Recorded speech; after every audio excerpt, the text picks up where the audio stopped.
Hello and welcome to Atheist Torah Study. My name is Emma and I am the host of Atheist Torah Study. Atheist Torah Study is my own personal exploration of the Torah portion.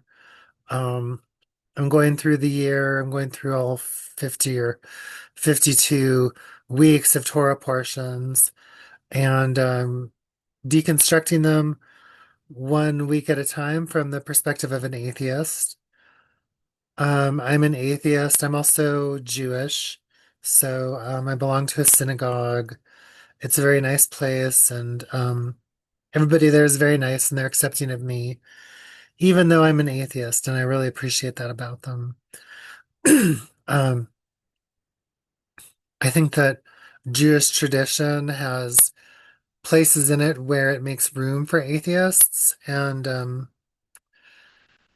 as somebody who is grounded in a religious history that it puts me into places where it's hard for me not to have some connection to religion, even though I'm an atheist. I still find religion to be um, something really interesting to study, and because so much of my brain as a child was inundated with religious iconography, um, I find that I have a religious brain as an adult, even even though I don't believe in a God anymore, and I'm deconstructing all of this religion, and I'm trying to understand it from a rationalist, from an atheist, from a historical archaeological point of view.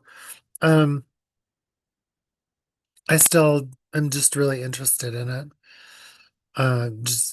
just out of genuine human curiosity. Anyways, so today's portion is portion Bo. This is this is a very atheist text. Portion Bo is definitely a very, very atheist text. So um when I say it's an atheist text, I mean like what I've said before, I've talked about different Torah portions and I've said that they were atheist texts. What I mean is that there's really good material here, there's really good content for atheists to look at and to sort of analyze. So that's what I mean by it's a good atheist text. And what I mean by that is that there are things that happen here in the story that if you're any kind of an atheist, your sixth sense is going to kind of go off in the back of your head, and you're going to be like, "What?" I mean, well, the first thing you'll do as an atheist is you'll say, "Well, obviously that didn't happen. That's ridiculous."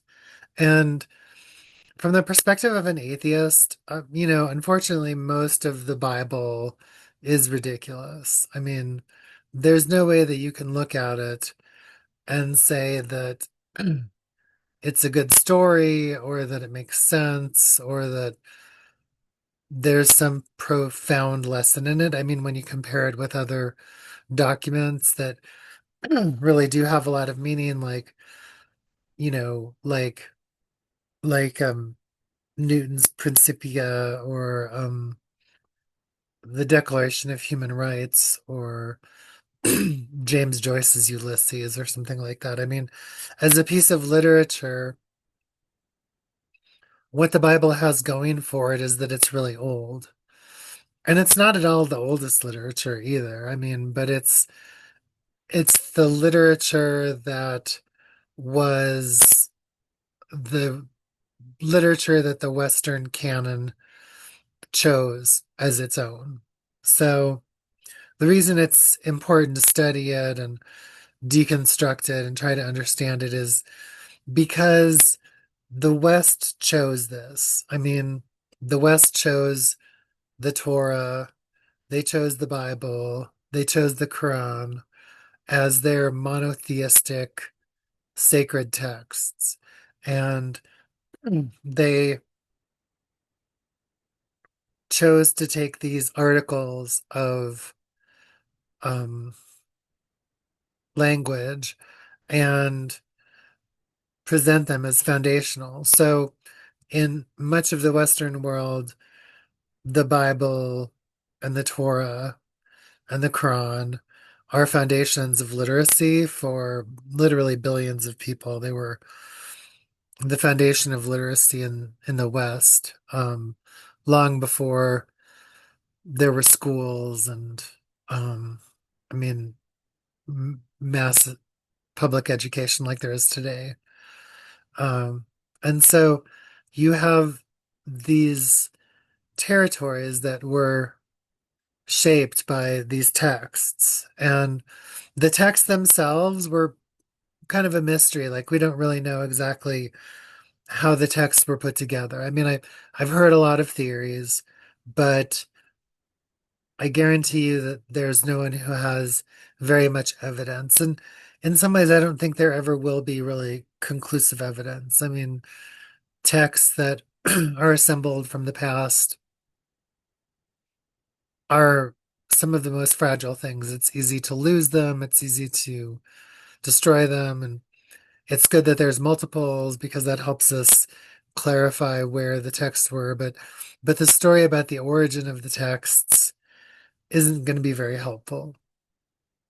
I mean, the earliest really widespread disseminated evidence that we have of the texts and of Judaism as a religion that's broadly practiced is from about the second century BC during the Hasmonean period. So everything before that is speculation, but I mean, there's speculation that's, like this, like I'm just on YouTube and TikTok and I'm just some random person speculating. And then there's speculation that's a lot more informed, speculation that comes from biblical criticism and from academics and from archaeology and that kind of speculation I would definitely give much more weight to than some random person sitting in a room speculating. But what I do have is speculation that's really interesting, and that's the reason that I do this is I have the speculation of an atheist and I have the experience of a Jew. And so when I put those two together, I try to examine the texts intuitively. Not just intuitively. I mean, it's also based on having spent 10 years in study, reading, and listening to hundreds of people over the course of 10 years talk about the texts. So in Judaism, we call that the oral tradition. I mean, that's only part of what we call the oral tradition, but I've definitely engaged in the oral tradition, and that's part of what gives me an understanding of the text. So I hope that between my understanding of the text as a Jew and my understanding of the text as an atheist, I've been an atheist for about 35 years. When I was 18 years old, I went to college and I took a class in biblical history with Arthur Zanoni at St. Thomas University in St. Paul, Minnesota. And I learned about the documentary hypothesis theory, and I learned a lot about the archaeological and historical um, forces that went to play in constructing the Bible. And by looking at those, I just put two and two together and realized that it's made up, and I don't know why people are indoctrinating their children in this. I mean, if I had children, I would never indoctrinate them in a religion, especially not a monotheistic religion. But it's still there's lots of people who already have been, and there's lots of people who will continue to be. And so part of what I'm asking in this is I'm asking why does this exist? I mean, I'm not just looking at the text. I mean, I'm kind of asking why. Why is the text? What is it about the text? Is there what's in the text? I mean, so part of it's I'm trying to deconstruct what I know. I'm trying to talk about what I understand about the text. And I'm also asking why. And um sometimes I just have my own pet theories, and I say those, and maybe they make sense or maybe they don't. Um, but anyways, that's also kind of Jewish to do. Jews like have been doing this with the text for a long time. I mean, that's what the Talmud is. The Talmud is Jews who are much better informed than me. I mean, they were yeshiva students and rabbis and people who had a thorough understanding of the text in a way that I probably never will. And they speculated on the text too. And the stuff that they speculated on over the course of several hundred years became the Talmud. Um, I don't think there's, I don't think anything I ever do is going to be recorded anywhere other than digitally as it's being recorded right now. But this is just my effort to try to understand the text. So let's get into the text. This is Parsha Bo. And again, like I said, it's very rich for speculation as an atheist because it makes these claims that are they're kind of mostly mythical storytelling claims. And what it's doing is it's saying that, well, let me run through the text really quick. I'm going to just give you an oral summary before we read it. So in the text, we're in the middle of the story of Moses and Moses with the 10 plagues. And we're up to the last three plagues, I think, the last three or four plagues. Um, so first Moses does the plague of the locusts, where the locusts all come down in the story. The locusts come down, they eat everything. And then after the locusts, then there's the plague of darkness, which is my favorite plague, by the way. I like the plague of darkness. And if I have a chance to get to it, I'll talk about why it's my favorite. Um, and then there's some instructions about how you have to slaughter a lamb, and there's some instructions about the unleavened bread, and then um, there's the uh, let's see, I think that it's actually before that the Israelites go to the Egyptians and they get all of their gold. The Egyptians give them all of their gold and they say, "Oh, here, take our gold, get out of here, leave us alone." And then finally, there is the murder of the firstborn, and that's where the angel of death passes over the land and kills all of the firstborn, from the firstborn of Pharaoh to the firstborn of people in the penitentiary to even the firstborn cows.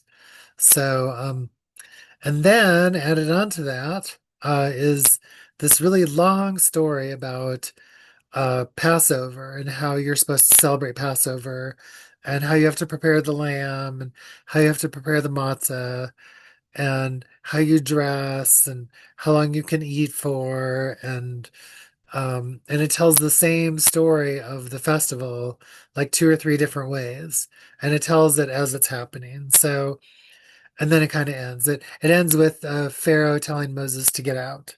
So that's how the story goes. So we'll get into it, but and, since it's a pretty big story, and I don't think I'm going to get to it in the time that I normally set. I mean, everything in this, in the time that I normally set aside for it. So I'll probably jump around a little bit. I just gave you the big overview, and what I'll probably do is read some segments of text, uh, do a lot of commenting, kind of jump ahead to more text, do some more commenting, and hopefully try to get through all of this in an hour.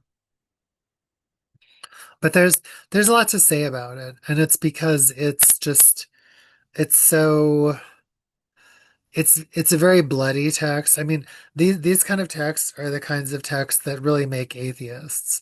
I mean, there's like just really strange things. There's blood, there's slaughter, there's putting blood on doorposts, there's invisible beings coming around and murdering people.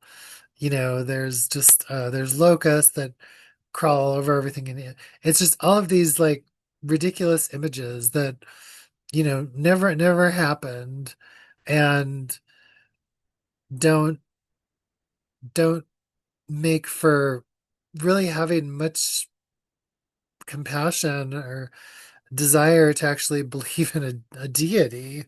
I mean, if this is like what the Western world's idea of a deity is, then I don't see why anybody wants any of these deities, quite honestly. I mean, it's not just this particular version of the deity, but I mean, the deity that passes over the land and kills innocent firstborns isn't any kind of a deity that's really worth believing in, to tell you the truth. It's the same way that, I mean, and I'm not just picking on my own tradition. I mean, the tradition which I respect and have an affiliation with. I mean, there's also other traditions, and I don't know that those versions of the monotheistic deity are much better. I mean, I think that in a lot of ways this is as good as the monotheist gets in so many ways.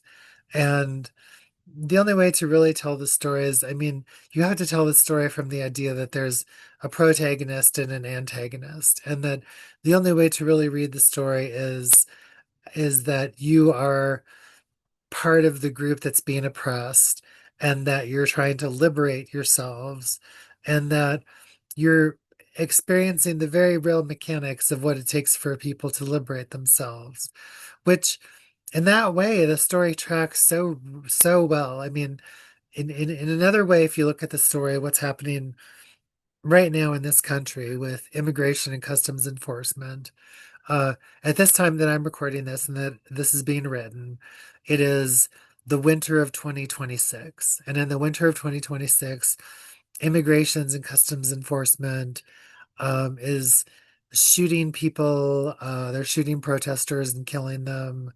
They're snatching little children as young as 5 years old from their schools and putting them in detention without their parents.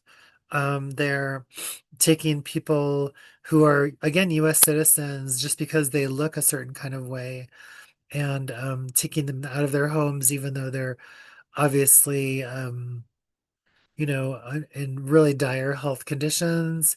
They're carting them away to detention facilities, and then only at some later point releasing them. They're breaking up families. They're shooting and killing parents right after they drop off their children at daycare. And they're just causing widespread fear. And the kind of fear that the government is creating right now in certain cities in the United States is really no different from the kind of fear that the God creates in the story, passing over Egypt. And so, in a way, I mean, this is a universal story, and that's part of why it stays. I mean, the story stays because we don't really understand why human beings are so incredibly cruel. We really don't understand why. There isn't an explanation for it. I mean, you can say that human beings are cruel because of evolution. And actually, I think that is probably a good baseline explanation. I mean, I think that we're probably the cruelest species that survived. We're the ones who, of all of the hominids that existed, we were probably the cruelest, and we were the most effective at hunting and killing and coordinated killing the other people around us. I mean, we had the social skills also to kill all of the megafauna. And a large part of the reason that we've come to temporarily have this position on the planet is because of our incredible cruelty. And that cruelty that we have is contained in each and every one of us. I mean, we're all natural born killers, and we all have this enormous capacity for unbelievable cruelty. I mean, how do you explain the events of the present and the events of the past? I mean, how do you explain the genocide in Gaza? Unless you look at human beings' ability for cruelty, there's a cruelty innate in us as people that gives us permission to do these horrible things. We've made it easier to be cruel with our technology, but it's still foundationally related in the same basic basic paradigm. And I mean, but I can flip that around. I don't have to talk about the genocide in Gaza. I can also talk about the Holocaust because the Holocaust is even crueler than the genocide in Gaza, but they're both incredibly cruel. I mean, the Holocaust was this horrible event that led to the deaths of some 15 million people in concentration camps in Germany. And the Germans built their entire movement for about 12 years based on this ideology of oppression and supremacy. And this is the same story that's in this part of the Torah. And so the story is telling something that really it continues to happen. And so that's a story that I think as atheists we can really understand. I mean, we can understand that people need um a way of trying to make sense of the unbelievable cruelty and the collective violence that human beings engage in. And this is one way of telling that story, but unfortunately, it's told through the narrative lens of a god. And as we can see throughout history, the god doesn't really do anything. And a lot of times, the god is the reason for the collective violence. I mean, the collective violence is probably something that is um, just part of our makeup as a species. I mean, in my opinion, the best way to get rid of the collective violence is to give women a lot more power.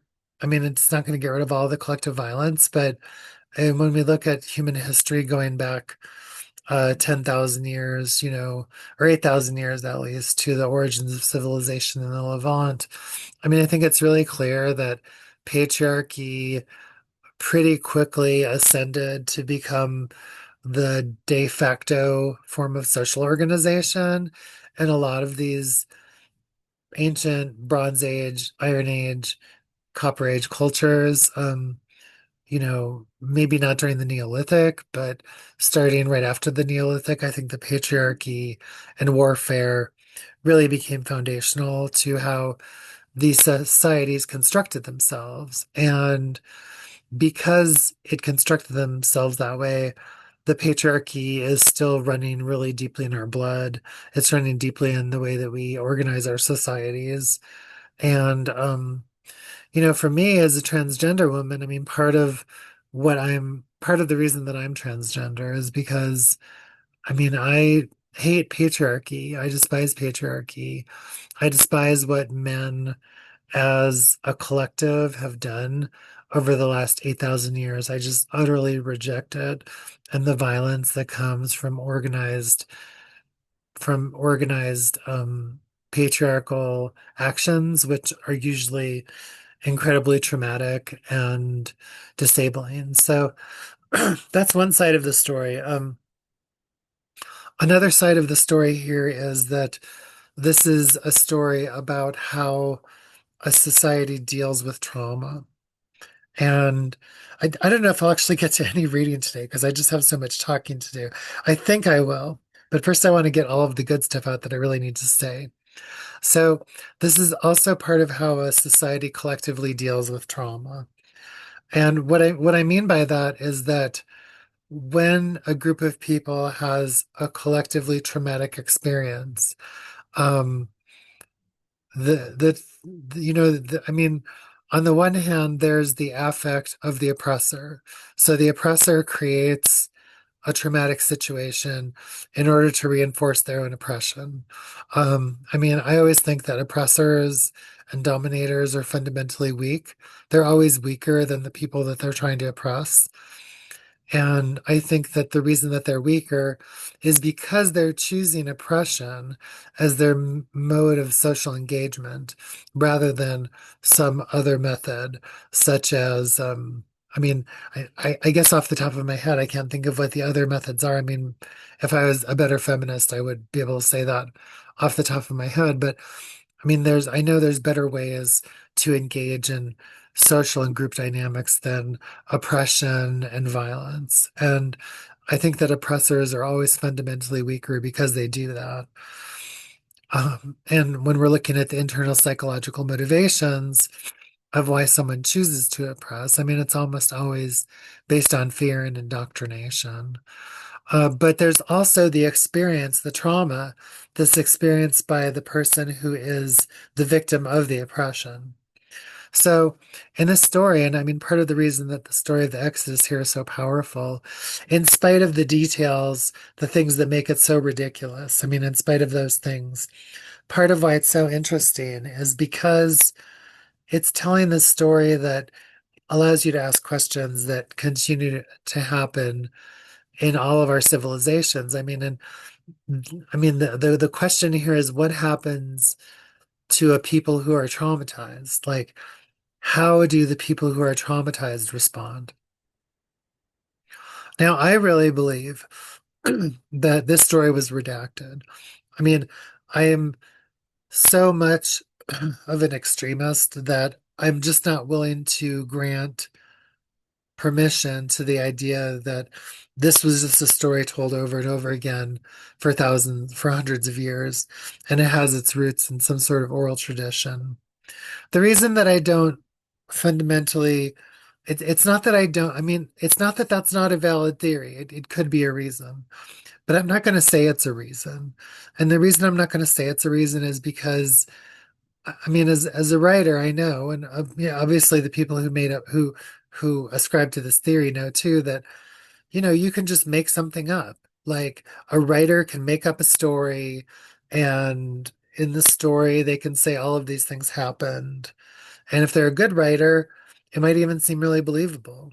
And because of that, I don't really know how far back the story goes.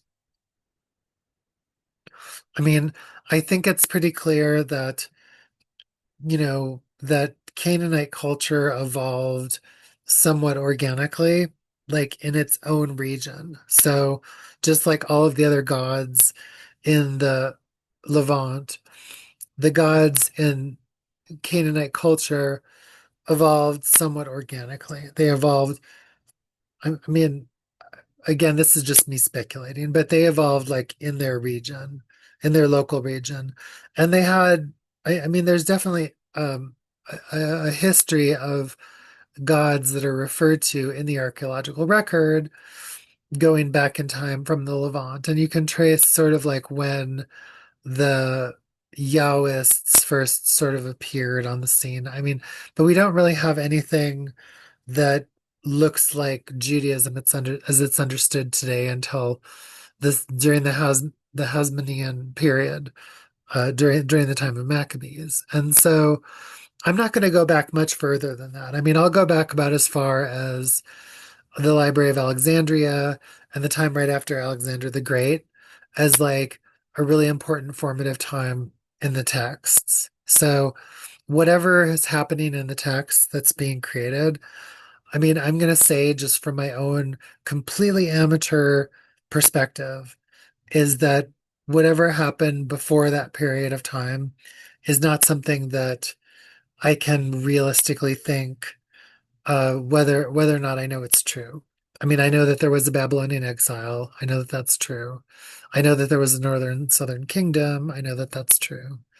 But but these texts and what they're about is not necessarily the same thing as that. I mean, these texts were something that is a good story, and I'd be willing to go back as far as the third century BC in terms of thinking of a point of origin for the text. But beyond that, I just can't really go. And I don't know who wrote the text because I sure as heck know God didn't write them. And I definitely know Moses didn't write them. And so I don't really know who wrote the text. I mean, this particular part of the text is considered the priestly text.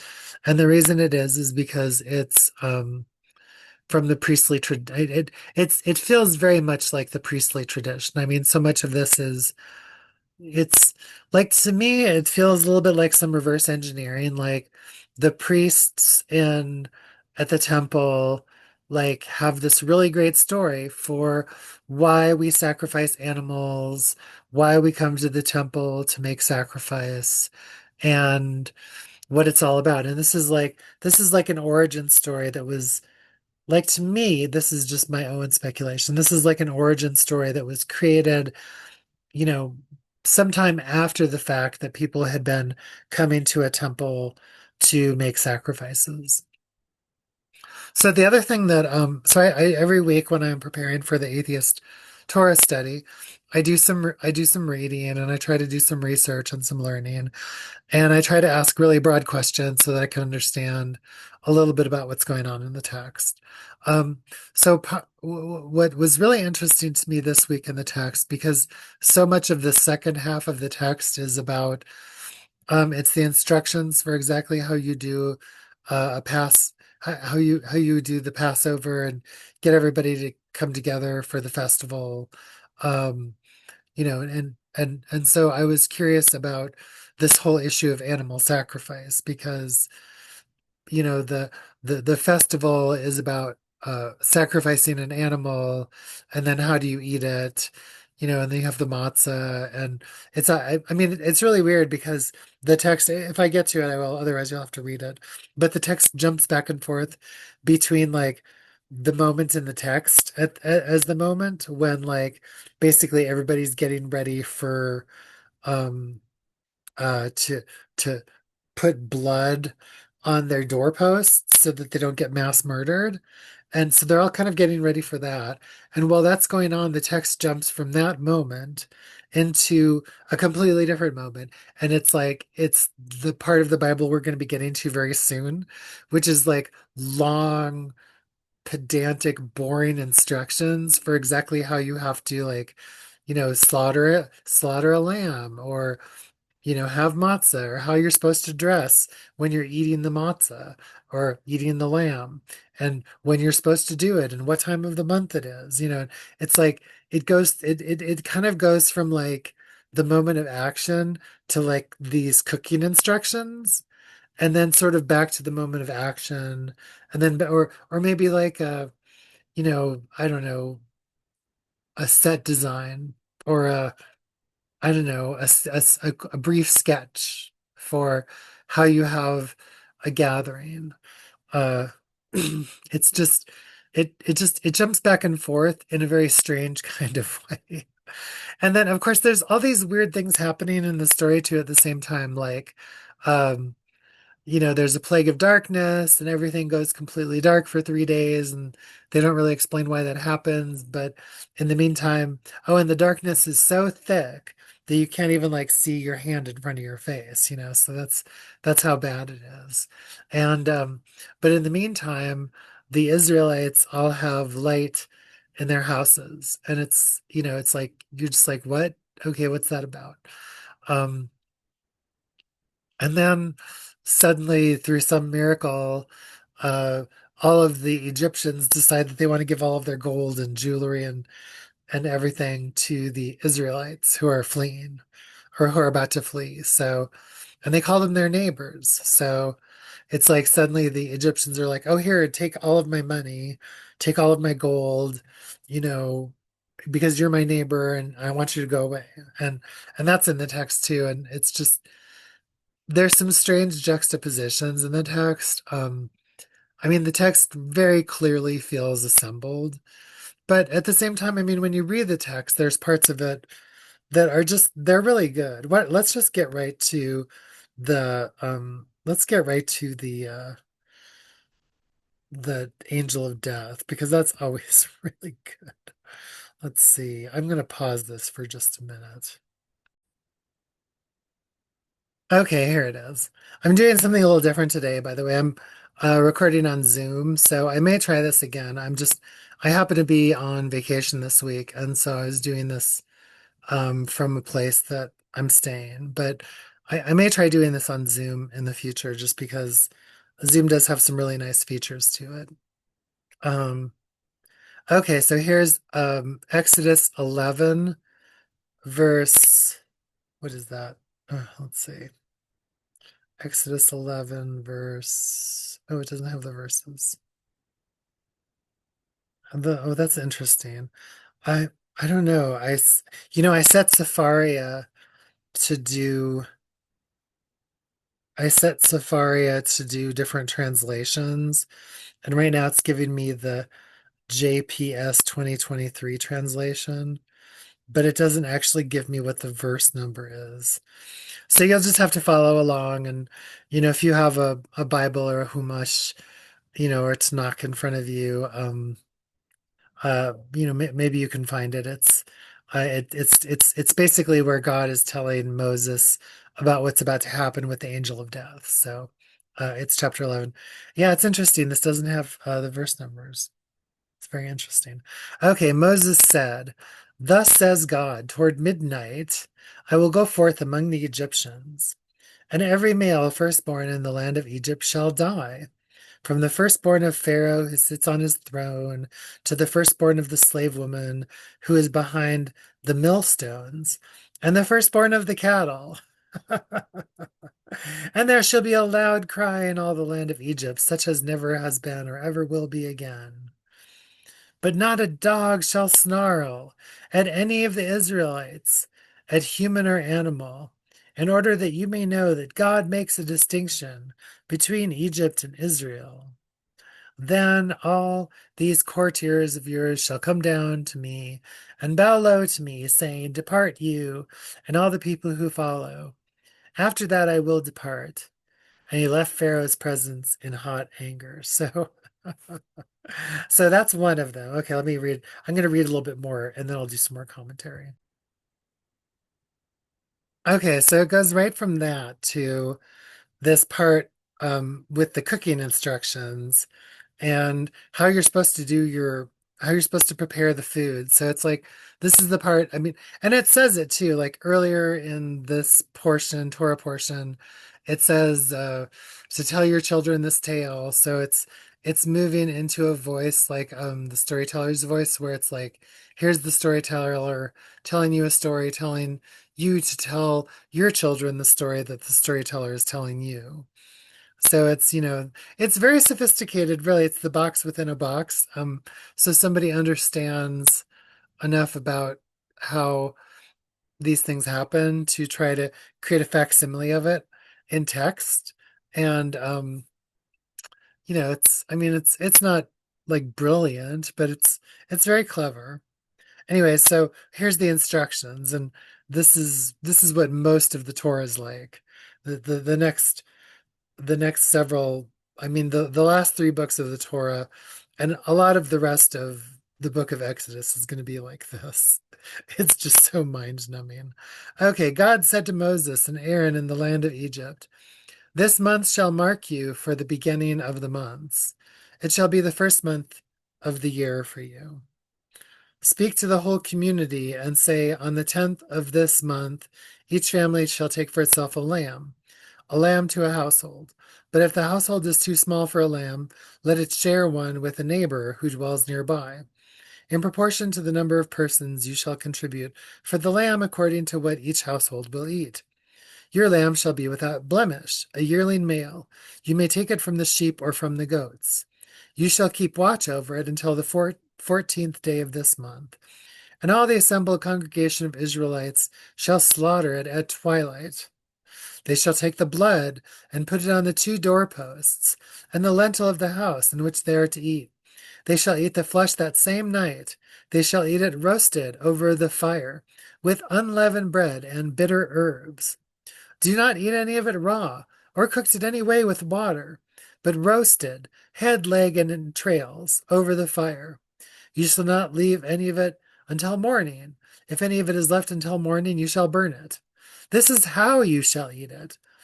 With your loins girded, that means you're wearing this, it's kind of like you have underwear on. With your loins girded, your sandals on your feet, your staff in your hand, you shall eat it hurriedly. It is a Passover offering to God. Anyways, and then it's, for that night I will go through the land of Egypt and strike down every firstborn in the land, both human and animal. I will mete out punishments to all the gods of Egypt. I, God. Anyway, so it goes on like that.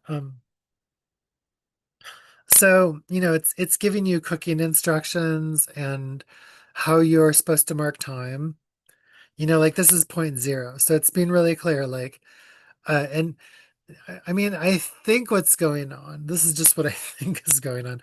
What I think is going on is that the P tradition in the Bible, the priestly class, is trying to say, oh, this is, I mean, everybody has their different ideas about what the religion is about and like, what the religion means there, because people have just different ideas. And so here in the text here, the people who run the temple who did the sacrifice, they're saying, oh, well, we're obviously the most important part of the religion. And so we're going to do that. But the way we're going to, that is because you mark the beginning of time by this moment, so, um, and in the there's some other beginnings of time in the story. There's the beginning of the earth, that's one beginning of time, and then this is another beginning of time, and it has to do with these people running this operation, to get sacrifices. So anyways, so what that really got me thinking about this week for Atheist Torah study was it really got me thinking about the issue of animal sacrifice and how did people do animal sacrifice in the ancient world. And so I did a little research on that and I learned a little bit about it. And so animal sacrifice was um, something that was widely practiced in the ancient world. And I'm not sure exactly why animal sacrifice was practiced. Um, I mean, my guess is that in the Neolithic period, if people did animal sacrifice, I mean, if you've ever been around animals, I mean, you know how adorable they are and how admirable they are and how deeply connected you feel with animals. I mean, if you feel that way about your cats, like I do, I just can't imagine ever killing an animal. And yet I'm not a vegetarian, so I'm a hypocrite. But I mean, I I understand that for probably at that time in the Neolithic time period. I mean, that's probably where animal sacrifice started. But regardless of when it started, I mean, so what I read was that animal sacrifice kind of came along with domestication of animals. So as civilizations moved into more pastoralist and into agrarian, they included animal sacrifice as part of the overall development of a pastoral, of animal husbandry. So basically, you had these civilizations beginning shortly after the Neolithic, and they were domesticating animals. They were domesticating cattle mostly, and sheep and goats. And as part of the act of domestication, they would do these ritual sacrifices to their gods for the animals that um, they were, you know, uh, cultivating. And I guess, my guess is they were probably thinking, well, we're going to eat the animal anyways. Somebody's going to end up killing it. That's the whole reason we're doing this. I mean, we're not like having the cows around just because they're really nice animals. We're obviously going to kill them. And so, this is something they're already doing. And so they just kind of create a ritual around it. And so this act of like ritually sacrificing an animal to a invisible deity, I mean, we already know people were inventing invisible deities, and they've been doing that for a long time. And we also know that they're doing this pastoral stuff. And so this was the religion.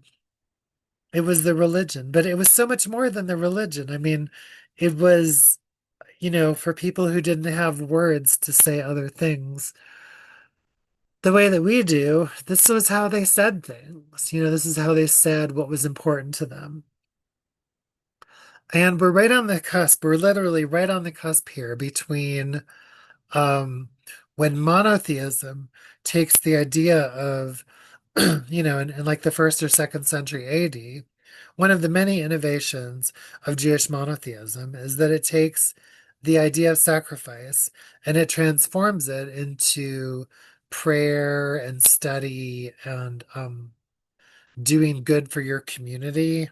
So seeking justice. And like it begins to transform it takes the old ritual that it's seen in operation that's been going on for thousands of years in in the Levant, in the Middle East. I don't know about animal sacrifice in other places. I just know this was something that was pretty broadly done in, the areas that the Bible tended to kind of reference. So it definitely was a thing. And here, I mean, so first of all, here in this particular parsha of the story, the act of the animal sacrifice, I mean, its meaning, which originally it had this meaning that was part of a pastoralist society, and now it's got this new meaning. It's becoming attached to nationalism. Although they don't know what that is yet. It's not really nationalism for them. This is peoplehood in a way.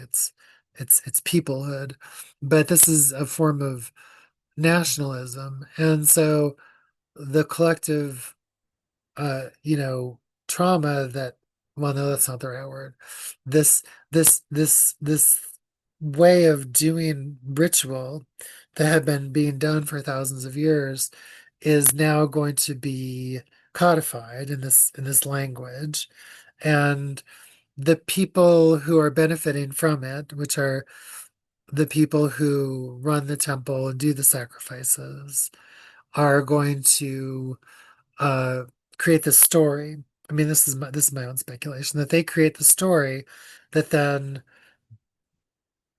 reverse engineers the everything that's happened. So instead of saying, "Oh, um, pastoralists sacrificed animals to celebrate, who knows, the harvest, the end of the season, the beginning of winter, marriage, a peace treaty, good weather, or whatever, whatever reason they did it. So now it's going to become something different. It's going to become a way of trying to understand the collective identity of a people. So when you have enough thousands of people all living the same way, maybe even tens of thousands, then say some of them move across the river and down the hill, but they still want to say they belong to the same people. So now you have these people where some of them have a dispersed identity.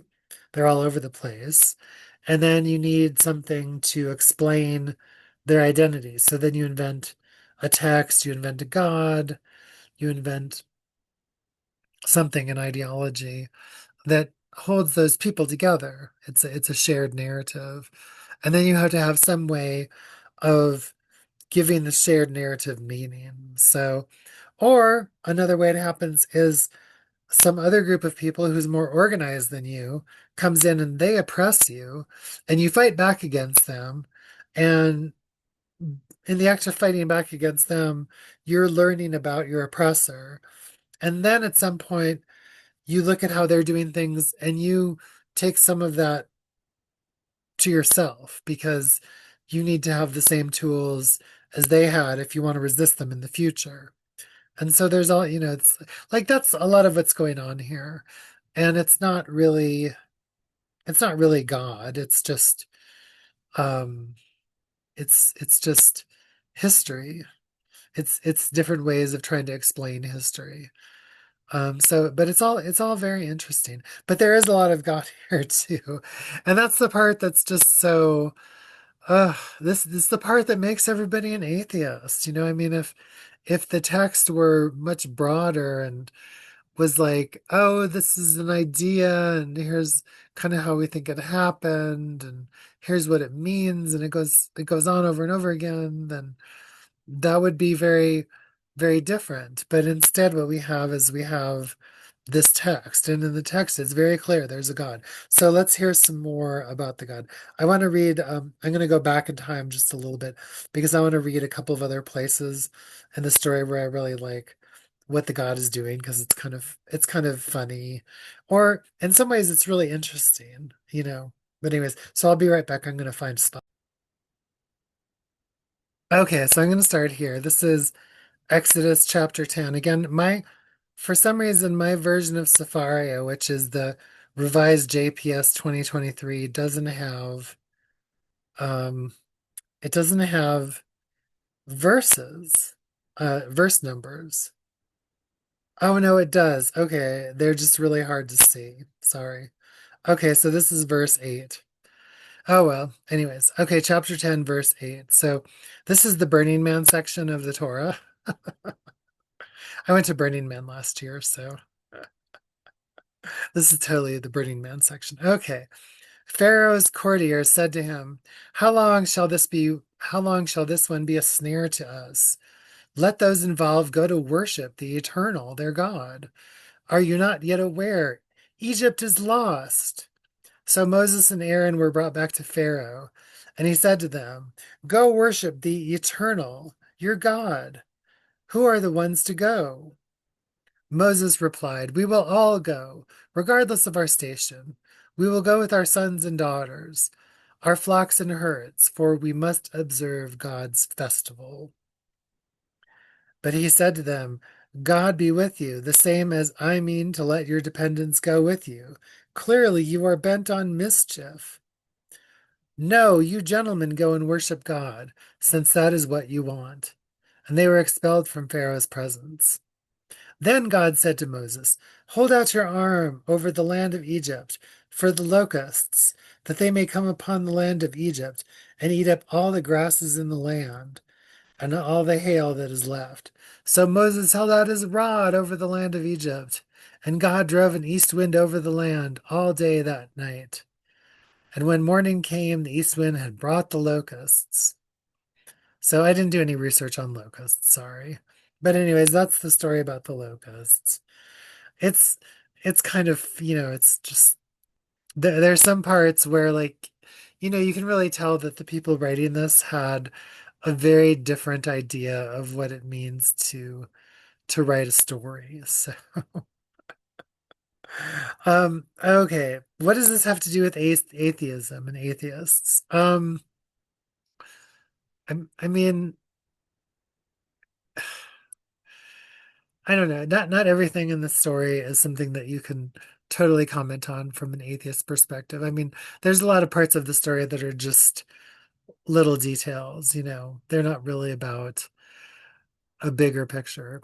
I mean, but from the bigger picture, I mean, I think, I mean, to me, there's like several moments here where there's this God, and it's like the God here is the most interventionist God.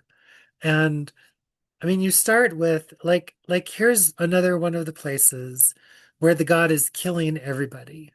And it's like, this is a really bad God. This is a God who's killing a lot of people. I mean, so you can say the Egyptians are collectively responsible for the victimization of the people that they're oppressing. But we know that that's not really how the world works. I mean, the world doesn't really work that way. It's not like everyone in a society is responsible for what some people in the society decide to do. I mean, I really doubt if, well, first of all, this is all totally made up. So it's like, how can you even draw lessons from it in the first place? It's completely made up. And it's like, it's not that it's not a, lots of great things are made up. I mean, some of my favorite books in life are made up. They're just totally made up and they teach great lessons. And here's a story that teaches really good lessons, but it always should have been taught from the perspective that it was made up. The problem is when you try to say that it's real, when you try to say that this was real, this really happened, and therefore the God that you believe in is real, and this is what the God will do. That's how it becomes relevant to atheists. I mean, if it was just a story, if it was just but even as a revenge story, it's still got a lot of problems. I mean, the God can't seem to find any other way of doing things other than to kill a bunch of people. And that's not really a solution. I mean, it's not a solution today. and it wasn't a solution back then either. And it's not going to be a solution in the future. I mean, if we as we move forward in time, we're not going to want the God who wants to kill everybody or who wants to selectively kill people. I mean, just like we don't want the government that decides to selectively enforce laws against some people and not against others. I mean, I don't want the government that targets black and brown people, and harasses them, intimidates them, and makes them live in fear. And that's the kind of government that we have right now. So there was one thing I wanted to share at the end here. It was actually something by a rabbi that I really respect. It's Rabbi Abby Hoffman, and she's a transgender rabbi from Brooklyn, and she was raised within the Hasidic tradition. And today is January 23rd. That's actually when this is recorded. And Abby Hoffman is in Minneapolis right now, marching with interfaith clergy to protest the actions of the immigration uh, of the immigration people. And so she actually picked out a verse from this week's Torah to share about why she was there. And I want to share it too because it's a great line in the Torah. And even as an atheist, I think it's really good. So I want to share it. So just a minute, let me find it.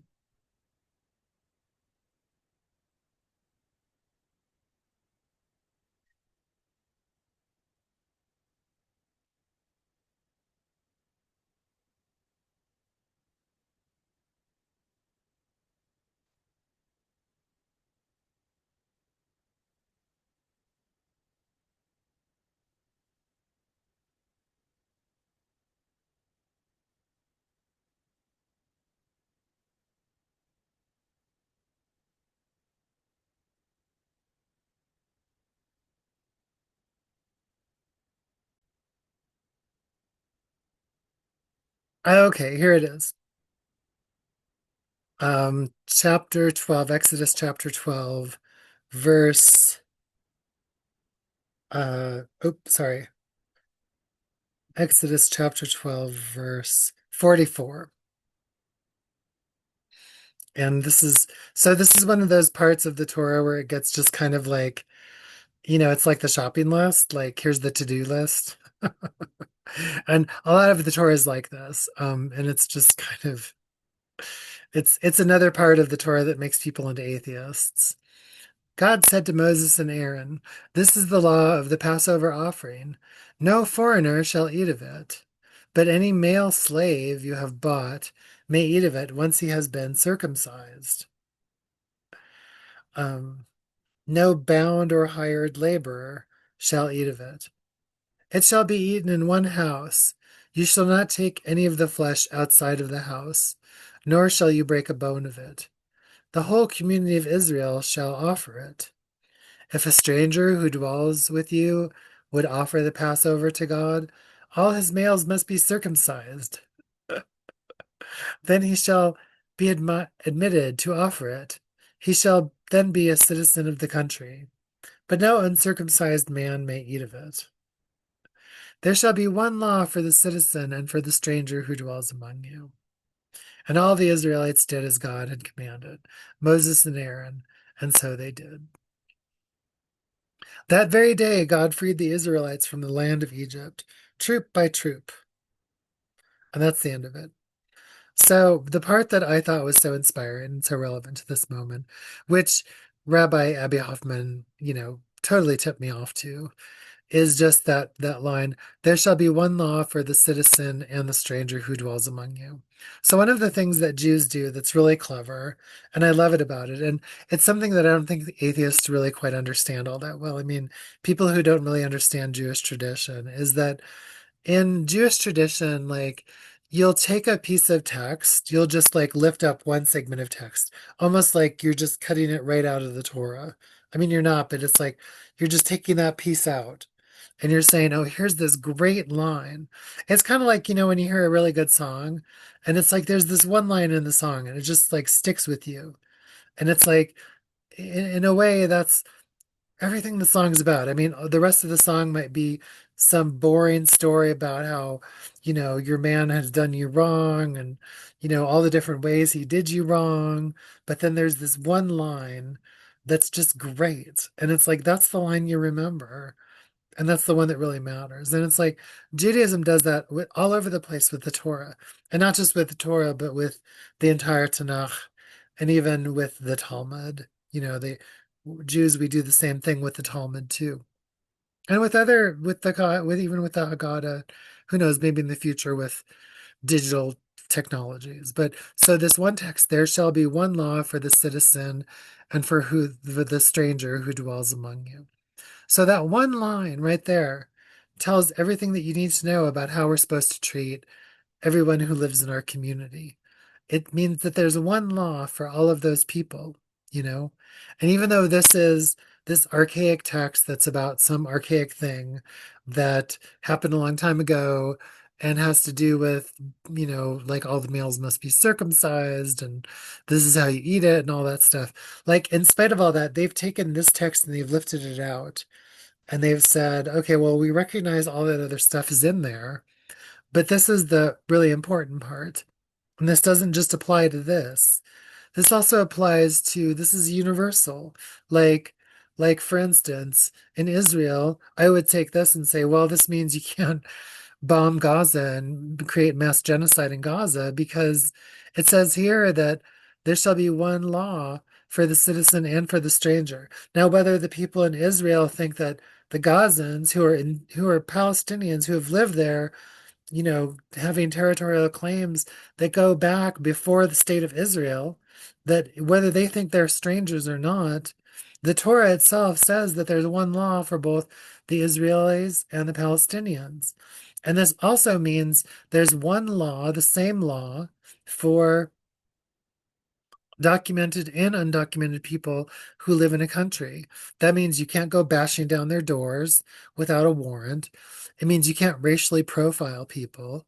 It means that you can't detain people and not offer them medical care.